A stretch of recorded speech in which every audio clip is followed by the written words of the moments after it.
First, I attempted texture with the professional air hopper gun attached to my undersized compressor. It was an epic fail.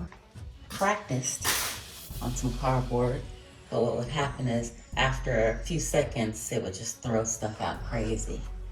This is the texture.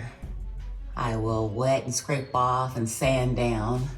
The next try was the Wagner PowerTex. On a clean wall, it may be okay, but for blending purposes, it didn't work. One thing that I didn't appreciate about this particular tool though, is that compound gets stuck in there and relatively soon in the spray as well. So I had to take it apart, pour out the compound, clean it out, and it was still wet compound. Technically, I could put it back in the gun and start firing again, but I didn't like that that got clogged.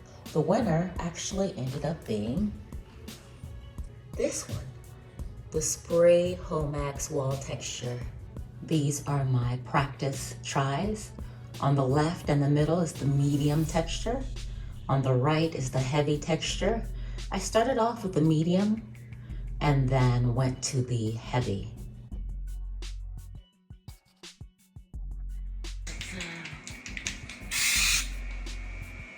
This is the final texture as it's drying. I had to sand and texture again.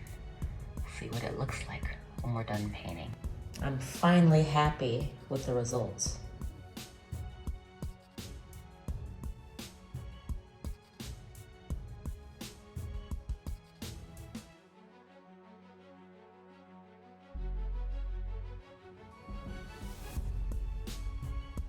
I also tried these sponges as well. They gave some interesting patterns as well.